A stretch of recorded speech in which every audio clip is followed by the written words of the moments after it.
आज हम आपको सिलॉक्स के बारे में और एक नया टॉपिक के बारे में बताने जा रहे हैं। कल हम जो वीडियो दिए थे उस वीडियो को देखिए, ओनली अ फ्यू के बारे में कंफ्यूजन क्लियर किए थे। और आज जो है हम आपको जो कंफ्यूजन है, जो क्वेश्चन कंफ्यूज करता है एग्जाम में, अगर स्टेटमेंट में ऐसा लिखा हुआ है तो क्या डायग्राम बनेगा, इसका मतलब क्या होता है, बहुत सारे विद्यार्थी इसमें जाके फंस जाते हैं। तो वही सब वर्ड को आज हम बोर्ड पे लिखेंगे और उसी के बारे में हम डिस्कशन करेंगे।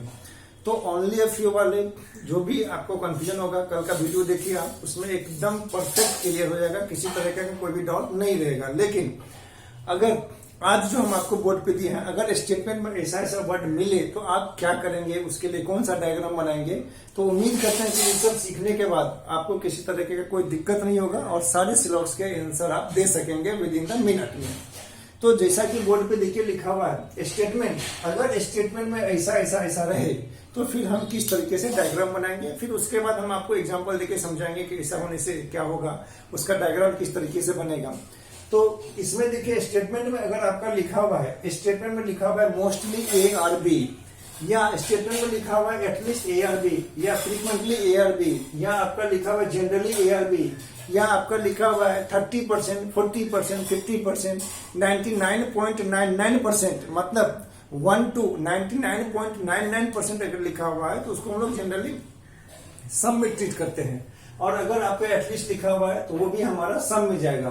तो अगर ऐसा स्टेटमेंट में मिले कि जनरली ए आर बी, अगर ऐसा मिले तो ये आपका नॉर्मल सम की तरह ट्रीट करेंगे हम लोग। मतलब क्या, some A are B, some A are B. अगर आपको मिलेगा स्टेटमेंट में कि फ्रीक्वेंटली ए आर बी, तो इसको सिर्फ हम लोग नॉर्मली ट्रीट करेंगे। अगर स्टेटमेंट में लिखा है आपका कि फ्यू, अगर स्टेटमेंट में लिखा हुआ है few, few A are B, तो इसका मतलब normal some A are B, मतलब इसको हम लोग ओनली अ फ्यू नहीं बोलेंगे। ओनली अ फ्यू में क्या था कि some A are B, some A are not B, ऐसा था ओनली अ फ्यू में, जो कि कंडीशनल क्वेश्चन था। लेकिन ये जो क्वेश्चन है, अगर सिर्फ ले फ्यू ए आर बी, या सिर्फ लिखा रहे a few A are B, अगर ऐसा भी लिखा रहे a few A are B, तो ये मेरा पूरा का पूरा केस जो है ये नॉर्मल सम का केस जाएगा, मतलब सम ए आर बी। अगर आपको दिया हुआ है कि generally A are B statement में, तो फिर हम जो डायग्राम बनेगा वो सेम डायग्राम बनेगा सम ए आर बी। अगर कंक्लूजन में दिया हुआ है सम ए आर बी तो मेरा ये करेक्ट होगा। लेकिन अगर कंक्लूजन में दिया हुआ है कि some A are not B, तो फिर यहाँ पे इन दिस केस स्टेटमेंट में अगर ये सब रहे तो फिर वो गलत हो जाएगा।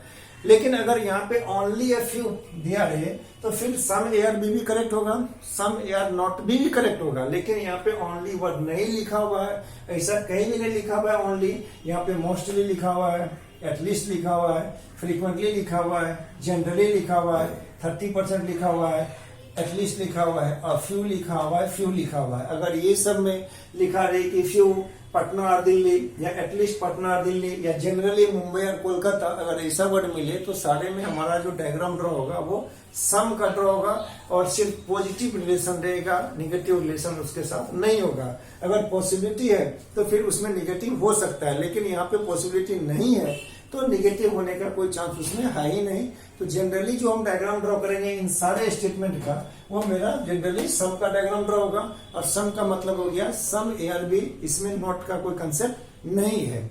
तो इसमें आप ध्यान रखिएगा, जब भी आप क्वेश्चन नंबर आपको यहाँ पे 1 में ये सब मिले स्टेटमेंट में, तो जनरली जो डायग्राम ड्रॉ होगा वो मेरा सम का डायग्राम ड्रॉ होगा, इसमें सम नोट का कोई कंसेप्ट नहीं आएगा। तो ये था हमारा पहला, जिसमें कि आपको कोई कंफ्यूजन नहीं होगा। हम इसका एग्जांपल देके भी आपको समझाएंगे कि इसको हम लोग कैसे ड्रॉ करेंगे। सेकेंड में चलिए, सेकेंड में अगर लिखा रहे कि नॉट एवरी, अगर सेकेंड में लिखा हुआ है कि not every A are B, या not all A are B, all not all A are B, या लिखा हुआ है कि not every A are B, या लिखा हुआ है कि इधर नॉट ऑल मुंबई और कोलकाता, या नॉट एवरी दिल्ली पटना, तो इसका मतलब होता है सम ए आर नॉट बी। उसका जो डायग्राम ड्रॉ होगा वो सम ए आर नॉट बी। और सम ए आर नॉट बी में हम लोग जानते हैं जनरली कि some A are not B, मतलब ये पोर्शन जो है, ये पोर्शन मेरा ए क्या है, बी नहीं है। मतलब थोड़ा सा पोर्शन, ये पोर्शन मेरा ए बी नहीं है। तो अगर थोड़ा सा पोर्शन मेरा ए बी नहीं है तो इसका मतलब क्या हुआ कि बाकी का पोर्शन मेरा ए बी है, मतलब रिमेनिंग पोर्शन जो है वो मेरा ए बी है, हो सकता है। तो अगर इसमें कंक्लूजन में दे दे कि some A are not B, तो अब वो करेक्ट हो गया। अगर ऐसा दे दे कि it is possible that some A are B, तो पॉसिबिलिटी में हो सकता है, फिर वहां पे करेक्ट हो जाएगा। लेकिन अगर ऐसा दे दे it is possible that all A are B, it is possible that all A are B, तो फिर ये नहीं होगा। क्यों नहीं होगा? तो सम ए जो है, थोड़ा सा पोर्शन, ये पोर्शन मेरा ए का, ये पोर्शन मेरा ए का क्या है? बी नहीं है। तो जब थोड़ा सा पोर्शन मेरा ए बी नहीं है तो ऑल कैसे हो सकता है? लेकिन अगर इसी को रिवर्स करके पूछ दे कि it is possible that all B are A, all B are A, तो फिर यहाँ पे ये मेरा करेक्ट हो जाएगा, बिकॉज ये पॉसिबिलिटी का केस है। तो देखिए यहाँ पे कंक्लूजन में क्या क्या हो सकता है। पहला कंक्लूजन जो हो सकता है कि some A are not B, correct होगा। सेकेंड हो सकता है इधर कि it is possible that some A are B, तो फिर वो भी करेक्ट होगा। थर्ड अगर है कि it is possible that all A are B, वो नहीं होगा क्योंकि इधर थोड़ा सा नेगेटिव रिलेशन है। चौथा अगर है it is possible that some B are A, correct होगा। पांचवा अगर है it is possible that all B are A, वो भी करेक्ट होगा। तो यहाँ पे अगर हमारा स्टेटमेंट में नॉट एवरी लिखा हुआ है या नॉट ऑल लिखा हुआ है, तो उसका जो डायग्राम हम लोग बनाएंगे वो सम ए आर नॉट बी का डायग्राम बनाएंगे। इसके बाद हम चलते हैं 3 नंबर में। 3 नंबर में लिखा हुआ है ओनली, नन एक्सेप्ट। देखिए यहाँ पे ओनली, फिर यहाँ पे नन एक्सेप्ट, नन बट और ए अलोन। अगर स्टेटमेंट में मेरा ऐसा लिखा हुआ है जो none only A are B या none except A are B, या लिखा हुआ है कि none but A are B, या लिखा हुआ है A alone A are B, अगर स्टेटमेंट में ऐसा लिखा हुआ है तो इसका जो डायग्राम ड्रॉ होगा वो ड्रॉ होगा ऑल बी आर ए। तो ओनली का केस में, ओनली का केस में हम लोग जानते हैं ऑल बी आर ए का मतलब क्या है? बी, बी जो है वो सिर्फ ए के साथ रिलेटेड है, मतलब बी ए का ही हो सकता है, ए के छोड़ के और किसी के साथ उसका कोई रिलेशन नहीं है। तो बाकी जो भी होगा बी का कट ऑफ रिलेशन होगा, बी के पास सिर्फ ए पहुंच सकता है और कोई वहां पे नहीं पहुंच सकता है। तो अगर स्टेटमेंट में आपका ओनली ए आर बी लिखा हुआ है, none except A are B है, या आपका none but A are B है, या A alone A are B है, या ऐसा लिखा हुआ है कि ए अलोन स्कूटर और स्कूटी, तो इसका मतलब डायग्राम क्या होगा? ऑल स्कूटी और स्कूटर। अगर लिखा हुआ है कि नन एक्सेप्ट पटना और कोलकाता, इसका मतलब ऑल कोलकाता और पटना। तो अगर आपके स्टेटमेंट में ये सारे वर्ड मिलते हैं तो इसका डायग्राम जो आप ड्रॉ करेंगे वो ऑल बी आर ए, मतलब रिवर्स डायग्राम ड्रॉ करेंगे। अगर 4 नंबर में देखिए, 4 नंबर में क्या है कि ऑल एक्सेप्ट या ऑल बट, अगर ऐसा रहे कि all except A are B या all but A are B statement में, अगर है ऑल एक्सेप्ट राम और मोहन या ऑल बट मोहन और श्याम, ऐसा रहे, या अगर यहाँ पे ऐसा रहे कि 0%, अगर यहाँ पे दे दे 0%, तो ये सब में इन सारे का मीनिंग होता है नो ए आर बी। अगर दिया रहे कि all except A are B या all but A are B या 0% ए आर बी, तो इसका जो डायग्राम ड्रॉ होगा वो डायग्राम ड्रॉ होगा आपका ए और बी के साथ में कोई कनेक्शन नहीं है, ए और बी के साथ में कोई कनेक्शन नहीं है, ये पूरा का पूरा डिस्कनेक्ट है। तो अगर यहाँ पे दे दे it is possible that some A are B, नहीं होगा। It is possible that all A are B, ये भी नहीं होगा, क्योंकि पूरा का पूरा रिलेशन यहाँ पे मेरा कटअप है। तो स्टेटमेंट में अगर ये सारे वर्ड मिले तो इसका डायग्राम क्या होगा, आपको किस हिसाब से डायग्राम ड्रॉ करना होगा वो हम आपको अभी दिखा रहे हैं। अगर आपका दिया हुआ है कि स्टेटमेंट में कि all A can never be B, अगर स्टेटमेंट में या कंक्लूजन दोनों जगह में दिया हुआ है कि all A can never be B, या ऐसा लिखा हुआ है कि some A can never be B, some रहे चाहे ऑल रहे, कुछ भी रहे इसमें, तो आपका जो होगा उसमें रिलेशन वो हो जाएगा सम ए आर नॉट बी, लेकिन वो डेफिनेट होगा, 100% करेक्ट होना चाहिए सम ए आर नॉट बी। तो अगर आपका स्टेटमेंट में कैन नेवर लिखा हुआ है या कंक्लूजन में कैन नेवर लिखा हुआ है, तो इसका जो डायग्राम ड्रॉ होगा वो होगा आपका सम ए आर नॉट बी। और सम ए आर नॉट बी का हम आपको डायग्राम यहाँ पे ऑलरेडी दिखा चुके हैं कि आपका इसमें क्या क्या हो सकता है और क्या क्या नहीं हो सकता है। तो ये सारे वर्ड जो होते हैं वो कंफ्यूजिंग वर्ड होते हैं स्टेटमेंट में, स्टूडेंट समझ नहीं पाते हैं कि इसका डायग्राम क्या ड्रॉ होगा, इसमें हम मतलब कौन सा सिस्टम यूज करें, सम का या ऑल का या कंडीशनल ओनली का या ओनली फ्यू का। तो ये सारे एग्जाम में बहुत कंफ्यूजन पैदा करते हैं। तो ये स्टेटमेंट में अगर ये मिले तो आपका डायग्राम क्या क्या ड्रॉ होगा हमने आपको दिखाया। अब और भी बहुत सारे कंफ्यूजिंग वर्ड है जिसका चर्चा हम बाद में करेंगे। अभी हम इन सारे का आपको एक एक एग्जांपल देके समझा देते हैं कि इसमें क्या हो सकता है और क्या नहीं हो सकता है। तो उसके बाद आपका कंसेप्ट और क्लियर हो जाएगा कि इसमें कैसे डायग्राम ड्रॉ करेंगे। तो इसके लिए सबसे पहले इसको समझ लीजिएगा। समझने के बाद हम आपको बता रहे हैं कि अब इसका डायग्राम हम लोग कैसे ड्रॉ करेंगे। तो इसमें क्या होता है जनरली कि आपको हम बोर्ड पे अभी क्वेश्चन दे रहे हैं, लेकिन एक चीज का ध्यान रखिएगा कि ओनली फ्यू और सिर्फ ओनली अ फ्यू और सिर्फ फ्यू दिया हुआ है। अगर आपके पास only a few A are B आया और अगर आपके पास फ्यू ए आर बी आया तो दोनों में बहुत डिफरेंस है। अगर फ्यू ए आर बी आया तो नॉर्मल केस हो गया आपका सम का, अगर ओनली अ फ्यू आया तो फिर उसके बाद आपका कंडीशनल केस हो गया जिसमें कि सम और सम नॉट दोनों हो सकता है। तो इसको लेके एग्जाम में कंफ्यूजन एकदम नहीं होना है। अगर कंफ्यूज होंगे तो फिर आपका मार्क्स उधर से कटेगा।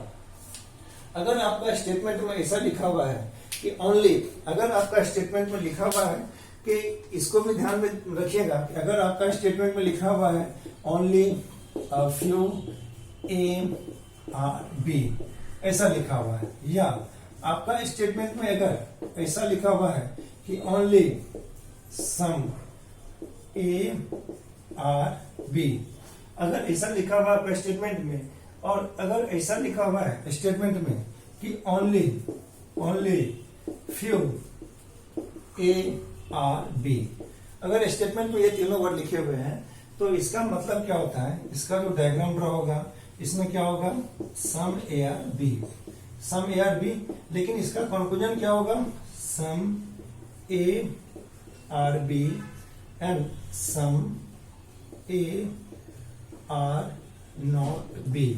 तो इसमें दोनों करेक्ट होना चाहिए। तो अगर आपका स्टेटमेंट में ओनली ए फ्यू मिले, only some A are B मिले, या सिर्फ only few A are B मिले, तो इसमें डायग्राम आपका ड्रॉ होगा ये सम ए आर बी, लेकिन कंडीशनल केस, मतलब some A are B some A are not B, मतलब कुछ ए बी है तो कुछ ए बी नहीं है। तो अगर स्टेटमेंट में ये मिले तो इसका थोड़ा सा ख्याल रखेंगे, क्योंकि अभी ये दे सकता है एग्जाम में कि only some A are B हो, तो फिर कंफ्यूजन वहां पे होगा कि अभी तक तो हम लोग ने सिर्फ ओनली ए फ्यू देखा है, ओनली फ्यू देखा है, ये नया वर्ड सम पास आ गया तो उसका भी मीनिंग सेम ही होता है, सम ए आर बी और सम ए आर नॉट बी। तो इसमें किसी तरीके का कंफ्यूजन आपको नहीं लेना है, ये सारे का मीनिंग एक ही होता है, only a few, JP conditional है। अगर आपका स्टेटमेंट में अगर ऐसा लिखा हुआ है, अगर आपके स्टेटमेंट में ऐसा लिखा हुआ है कि ईच, अगर स्टेटमेंट में आपका ईच मिले, आपका एवरी मिले, ईच एवरी मिले, फिर आपका यहाँ पे स्टेटमेंट में 100% मिले, तो ये सब अगर स्टेटमेंट में अगर आपका एनी मिले तो ये सब का मतलब होता है ऑल, ये सारे का मतलब हो गया आपका ऑल। तो अगर स्टेटमेंट में ये सारे मिलते हैं कि each A are B, every A are B, या आपको मिले इधर 100% ए आर बी या एनी ए आर बी, तो आप जो डायग्राम ड्रॉ करेंगे वो क्या होगा ऑल ए आर बी। आपका जो डायग्राम ड्रॉ होगा वो normal all A are B का डायग्राम ड्रॉ होगा। तो स्टेटमेंट में अगर ईच एवरी 100% एनी कुछ भी मिले तो आप जो डायग्राम ड्रॉ करेंगे वो डायग्राम ड्रॉ होगा all A are B, all A are B का डायग्राम ड्रॉ होगा। तो स्टेटमेंट में इन सारे वर्ड का भी आपको ख्याल रखना है कि ये स्टेटमेंट में हमको किस तरीके से डायग्राम ड्रॉ करना है। अब देखिए इधर हम आपको एक दो एग्जांपल देके समझा रहे हैं कि अगर क्वेश्चन में ऐसा रहे स्टेटमेंट, अगर आपका क्वेश्चन में स्टेटमेंट में ऐसा दिया हुआ है, स्टेटमेंट में ऐसा दिया हुआ है कि जनरली स्टेटमेंट है आपका generally yellow is red, generally yellow is red, उसके बाद दिया हुआ है no pink is green, no pink is green, no pink is green, उसके बाद दिया only a few blue is yellow, only a few blue is yellow, then इधर दिया हुआ है every red is pink, every red is pink, ये आपका statement है। फिर इसके ऊपर में दो कंक्लूजन है। कंक्लूजन पहला number all yellow can be green, second number इसमें जो है लिखा हुआ है नो रेड इज ब्लू। तो ये आपका कंक्लूजन, इसमें से कौन सा कंक्लूजन करेक्ट है और कौन सा ठीक है और कौन सा गलत है वो हमको पता लगाना है।